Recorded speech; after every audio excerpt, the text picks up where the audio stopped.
All right, you guys. So Real Madrid take El Clasico this season. I mean, the first one anyway. It ends Real Madrid 2, Barcelona 1. And there were so many things that we need to talk about from this game. Some of the talking points, some of the, high points, the low points. I mean, last week when I came on here to recap Barcelona's match and, kind of preview this game, I gave some of the things that I thought that if Barcelona didn't do well in this game, that they were going to lose. And I think I want to revisit that topic in today's edition of the Just Max Show. But first, if this is your first time seeing my video, or maybe you've been interacting without subscribing, hi guys, I am Just Max, and on this channel I talk about football from the La Liga to the UCL to the Prem, and definitely everything about Barca, because it's going to always be Vizca Barca for me until the wheels fall off. But let's dive into this game and talk about everything we saw from Barcelona and Real Madrid into this contest. Now, first things first, I must preface, I'm not quite upset as I should be about this loss to Real Madrid as a Barca fan. Now, I don't know what that says about me in terms of like losing to Real Madrid, but given the context of everything that has happened to Barcelona leading up until this game, the fact that we didn't have Hansi Flick on the touchline to help like do, manage the game for Barcelona, or, try to like manage the tactics and everything, or the fact that we didn't have Lewandowski, Rafinha, Gavi, Olmo, and so many other players, including Juan Garcia as well, who has been such a shining light for Barcelona. Maybe that's the reason why I can sit back and take away from this game and be like, you know what, it's fine. Or maybe it's the fact that it is just a 2-1 loss. And why you would say to me, like, Just Max, a 2-1 loss is still a loss, and it's like we did lose 3 vital points, at the Santiago Bernabeu today. I would say at least it was not a humiliation, because going into this match and watching the team that we put out for this game versus the team that Real Madrid put out, even without the game even starting, Real Madrid clearly had the stronger 11, and let's just look at that, and so that you can understand why I'm probably not as upset as I should be. So in goal we did have Szczesny. In left back it was Alejandro Balde. Eric Garcia and Pau Kubasi did partner together in the centre-back pairing, and Jules Koundé came in right back for Barcelona. He didn't particularly have a very good game in that first half, and that's not his fault. It was because, and maybe we can talk about that later. In the midfield, we did have Fermin Lopez, Frankie de Jong, and Pedri, holding that midfield. Marcus Rashford, Ferran Torres, and Lamine Yamal were Barcelona's forwards. And then when you look at the team that Real Madrid put out, juxtaposing what Barcelona were going to do, it was Thibaut Courtois and goal, very strong goalkeeper for Thibaut Courtois. Fede Valverde did come into that right back position. Again, a strong performance from him today, although he did end up being substituted. Eder Militao and Dean Howson, who's just coming back from injury, Real Madrid centre-back pairing, and Alvaro Carreras, who had a sensational game today against Lamine Yamal, was in that left-back position. Arda Güler, Tchouaméni, Camavinga, and Vinicius Jr. were the midfield options for Real Madrid, so including the wingers as well. And then, of course, it was Jude Bellingham and Kylian Mbappe up front. Now, let me tell you this. When I saw this lineup for Real Madrid versus what we had on paper, and then when I started to look back at the substitutions that Hansi Flick's assistant coach had available to him, because once again I remind you that Hansi Flick did get a red card last week, so he wasn't able to sit on the bench for this one. It was Ronald Araujo, Marcos Alonso, Gerard Martin, Rooney Bargi, Marc Bernal, Geoffrey Torrens, Joe Fernandez, Tony Fernandez, Diego Cochen, Eder Ale, and Javier Spat. So when I looked at that and I knew that, this is the best we can afford to put forward, I was not really upset. But contrast, when you look at Real Madrid's bench, it was Dani Carvajal, Rodrigo, Gonzalo Garcia, Dani Ceballos, Brahim Diaz, Endrick, Trent Alexander-Arnold, Andre Lunin, Raul Asensio, Ferran Garcia, Felo Mendy, and of course Franco Mastentuano. That's a much better looking bench. It's a bench that could go into any team and start. Okay, so like going into this match, I was like, okay, we just need to play our best game. We just need to play the kind of game that I know that we can play on any given day, and we will get the best out of the opposition. I think that the game started out a little bit slowly, which in a way kind of suited Barcelona and also did not at the same time. Suited us because Real Madrid did not press the way I expected them to press. I mean, I've seen them play. I've watched every single Real Madrid game this season. I know what they can do, especially when Kylian Mbappe is trying to run at a defender. I knew that if you put Barcelona's defense under a little bit of pressure, we have the tendency to collapse. So when I saw that game, the way that the game started out slowly, and the fact that, we weren't having too much, we had enough time to think on the ball, I was okay. I was comfortable on that. But also at the same time though, there's a little bit of a balance that we need to maintain, in that if you're giving that much space, it means that Real Madrid is sitting back in defense and they're willing to exploit spaces that you leave behind when you go forward. So I needed our passing to be a little bit more crisp, to be a little bit more concise, to be a little bit more clear and direct. That was not what we were getting today. We're a little bit more predictable, which is not what you want from a Barcelona team. I think it was always go left, go right, go left, go right, go left, go right, go left, go right, and it was just not giving what I needed them to give. And of course, Real Madrid did end up, coming into the game. There was that moment in the second minute of play where Real Madrid were awarded the penalty. Fortunately, it was ruled out because we saw it all. It was Vinicius, it was Mbappe. It was Vinicius Jr. who clipped what's his name, Lamine Yamal, who, by the way, was the main character in this game. Leading up onto this match, he did give us, do a, I want to say a press. It's not really a press conference. It was an appearance on a show where he talked about Real Madrid cheating and all of that stuff, and that did not go well in Madrid. So he did have a difficult game. He did have the fans trolling him or booing him, and of course the Real Madrid players today, they were very, very serious about defending him. Alvaro Carreras in particular and Vinicius Jr. did very, very good in doubling up and making sure that Lamine Yamal was iced out of that first half, essentially. I want to point out though that even though that we have lost this game, there's still some positive to take away from the game. In that one, the offside strap still works, and I was glad to see offside come back into this game because, to be fair, we haven't seen her quite a lot in this season. It seemed to me at some point that a lot of teams have figured out how to play against Barcelona's offside line, which is kind of disheartening. So to see offside make an appearance in this game was quite nice. Kylian Mbappe's first goal for Real Madrid was chopped off because, of course, it was an offside goal.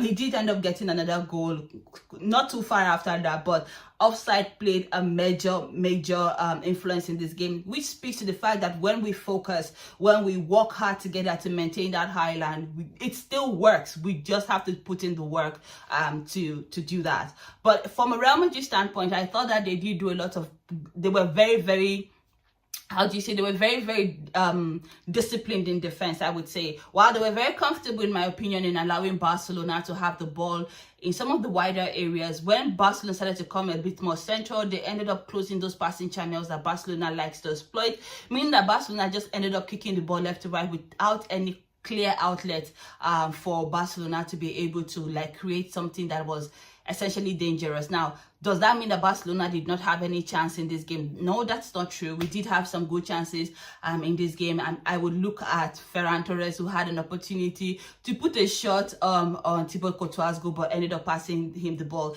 And this is a second point that I kind of mentioned earlier on last week, and I talked about our striking ability.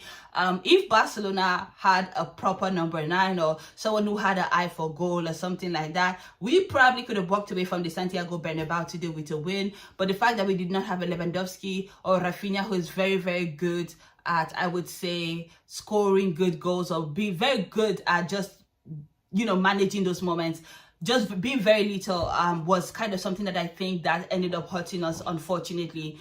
So yeah, that was one of the things that I wanted to point out. Again, we did create some chances, but the chances that we created, we were not able to convert them. And I think, and I don't know, I've heard Deco talk about the fact that Barcelona does not need a number 9. We do. We absolutely do need a number 9. We cannot play like this. We absolutely cannot play like this. But another thing that I think this game also exposed, and I think not just this game too, it's also a few games from now, is what I've been saying since last season. Rafinha is the heartbeat of Barcelona.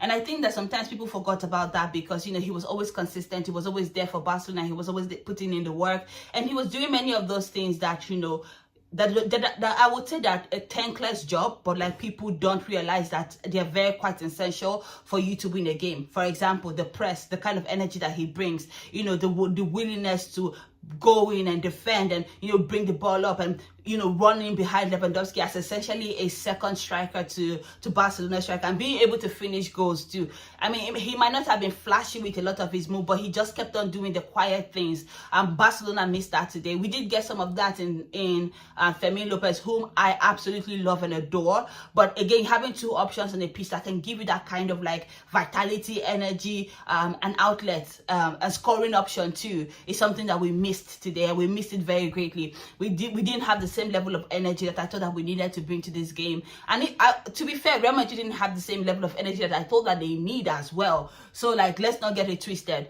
So it kind of favored us in that area. But I felt like if Barcelona had Rafinha on the pitch today, his energy would have just taken us a little bit over the top, and we probably would have gotten a win here. But like I said, I'm not really upset that we have gone on to lose this game. It's just 3 points, and I'm sure that we can make up those 3 points when we host them at the Camp Nou later in the season. So I want Barcelona fans to like just calm down, relax. It could have been embarrassing, like when I was going into this game. One of the things that I feared was the fact that Barcelona did not know how to play out of the back when they were under pressure.